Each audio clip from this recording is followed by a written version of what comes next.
میں نے حدیث پڑھی ہے، لو کان بعدی نبی لکان عمر۔ توجہ سے اس اعتراض کے جواب کو علماء سمجھیں۔ عوام میں سے بعض سمجھیں گے، بعض نہیں سمجھیں گے، بس عوام اتنا سمجھیں گے اعتراض کا جواب ہے، اتنا کافی ہے۔ جواب ہے کیا ہے شاید بھول جائیں، علماء سمجھیں پھر آگے اس کو بیان فرمائیں۔ لو کان بعدی نبی لکان عمر، اللہ کے رسول فرماتے ہیں صلی اللہ علیہ وسلم، اگر میرے بعد کوئی نبی ہوتا تو وہ عمر ہوتا، میرے بعد کوئی نبی ہوتا تو عمر ہوتا۔ لوگ سوال یہ کرتے ہیں بھئی حضور کے بعد تو پہلا خلیفہ ابو بکر صدیق ہے رضی اللہ عنہ، اگر ابو بکر صدیق کا مقام تمام صحابہ سے اعلیٰ ہے تو اللہ کے نبی یہ فرماتے لو کان بعدی نبی لکان ابا بکر، اگر میرے بعد کوئی نبی ہوتا تو ابو بکر ہوتا۔ حضور فرماتے ہیں میرے بعد کوئی نبی ہوتا تو عمر ہوتا۔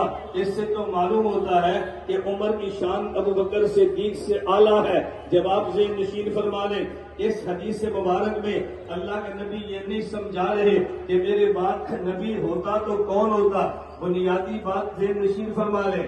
اللہ نبیوں کو جتنی صفات دیتے ہیں ان صفات کا خلاصہ دو صفتیں ہوتی ہیں، نمبر ایک صفت بشیر ہے، نمبر دو صفت نذیر ہے۔ صفت بشیر میں جمال ہوتا ہے، صفت بشیر میں جمال ہوتا ہے اور صفت نذیر میں جلال ہوتا ہے۔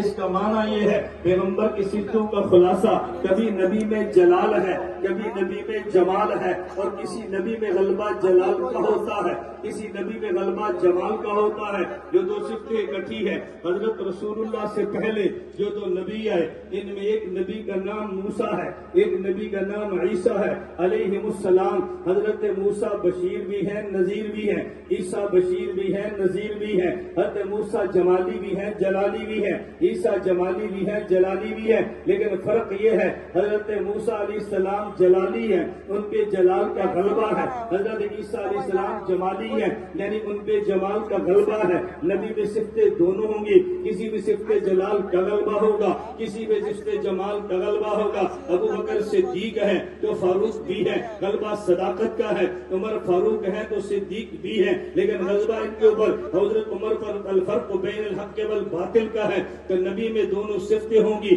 کبھی غلبہ جلال کا ہوگا، کبھی غلبہ جمال کا ہوگا۔ حضرت موسیٰ اور عیسیٰ آئے، حضرت موسیٰ پہ غلبہ جلال کا ہے، ان کے بعد عیسیٰ آئے جن پہ غلبہ جمال کا ہے۔ اب آخر میں محمد مصطفیٰ آئے صلی اللہ علیہ وسلم، حضور جلالی بھی ہیں جمالی بھی ہیں، لیکن ان پہ غلبہ جمال کا ہے۔ اب اگر ان کے بعد کوئی نبی آتا تو وہ ہوتا جس پہ صفت جلال کا غلبہ ہوتا۔ حضرت ابو بکر پہ غلبہ جمال کا ہے، عمر پہ غلبہ جلال کا ہے۔ حضور فرماتے ہیں میرے بعد نبوت کا دروازہ بند ہے، اگر یہ کھلتا تو جلال کی باری۔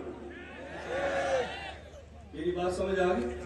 یہ صفت جلال اور جمال سے سمجھایا جا رہا ہے۔ ابو بکر عمر کے مقام میں بات نہیں کہی جا رہی، میرے محمد پہ جمال کا غلبہ ہے، یہ عنوان مستقل ہے۔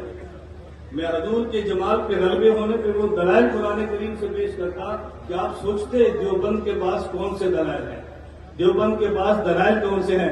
نہ تم نے دیوبند کو پڑھا ہے، نہ تم نے دیوبند کو سنا، نہ ہم دیوبند کو پڑھتے ہیں نہ دیوبند کو سنتے ہیں۔ میں اکثر کہتا ہوں ان کو سنیں گے جو دین پہ اعتراض کرتے ہیں، ختم نبوت پہ اعتراض کرتے ہیں، صحابہ پر اعتراض کرتے ہیں، اہل بیت پہ اعتراض کرتے ہیں، امام ابو حنیفہ پہ اعتراض کرتے ہیں، دیوبند پہ اعتراض کرتے ہیں۔ ان کو مت سنو جو اعتراض کرتے ہیں، بابا ان کو سنو جن اعتراضات کے جواب دیتے ہیں۔ تم ان کو سنتے ہو، اپنوں کو سنو۔ میں کبھی کہا کرتا ہوں یہ میرا تو شعری شاعری ذوق نہیں ہے، مجھے تو شعر یاد بھی نہیں ہوتے، وہ لفظ شاید کبھی میں سے ہو جائے۔ آپ نے شعر سنا ہوگا نا، کچھ غیروں سے سنا تم نے، غیروں سے سنا تم نے، غیروں سے کہا تم نے، اپنوں سے سنا ہوتا اپنوں سے کہا ہوتا۔ اپنوں کو سنو، اپنوں کو سنو۔ اللہ مجھے اور آپ سب کو رسول اکرم صلی اللہ علیہ وسلم کی ختم نبوت کا سپاہی بنائے۔